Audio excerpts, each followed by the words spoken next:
بسم اللہ الرحمن الرحیم۔ محترم سامعین، السلام علیکم ورحمۃ اللہ وبرکاتہ۔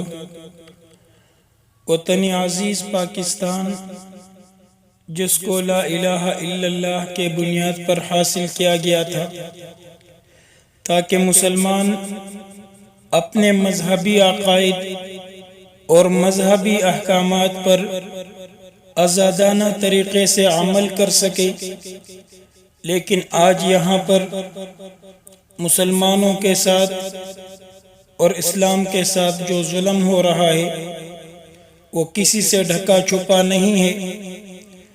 آپ کو یاد ہوگا چند دن قبل حکومتی پاکستان نے اسلام آباد میں مندر بنانے کی اجازت دی، اور صرف اجازت نہیں دی بلکہ مندر کے لیے 4 کنال زمین بھی دی، تعمیر کے لیے فنڈز بھی دیے۔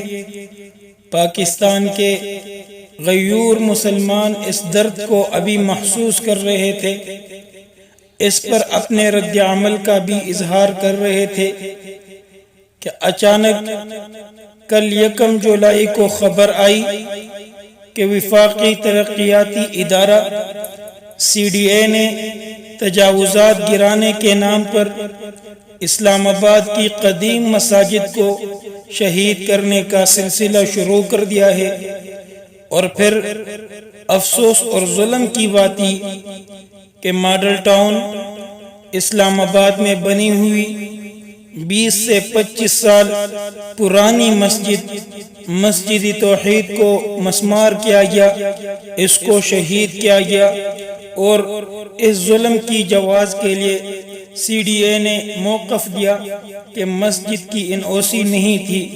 حالانکہ جو مسجد 20 سے 25 سال پرانی ہو اس پر NOC کا اطلاق ہی نہیں ہو سکتا، کیونکہ NOC کا قانون بعد میں آیا ہے۔ لیکن اگر بالفرض NOC نہ بھی تھی تو کیا اس ایشو پر مسجد کو شہید کیا جا سکتا ہے؟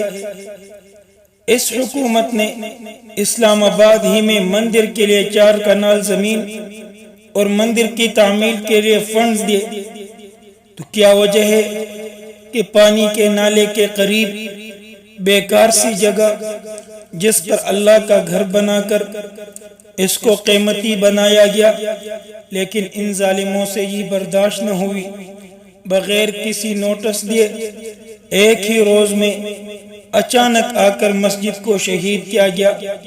آخر ان کو اس مسجد کے نام سے بھی شرم نہیں آئی جس کا نام تھا مسجد توحید، جس میں 5 وقت کی نمازیں ہوتی تھی، اذانیں دی جاتی تھی، علاقے کے بچوں کو قرآن کریم کی تعلیم دی جاتی تھی۔ تو مسلمانوں کو چاہیے کہ وہ اب اس مسجد گراؤ اور مندر بناؤ حکومت کے خلاف اکٹھے ہو کر اسلامی اقدار اور اسلامی شعائر کی تحفظ کے لیے آواز اٹھائے۔ اللہ ان ظالموں کو نیست و نابود، ذلیل اور رسوا کرے، ان فرعونوں کو اپنی پکڑ میں لے لے۔ والسلام علیکم ورحمۃ اللہ وبرکاتہ۔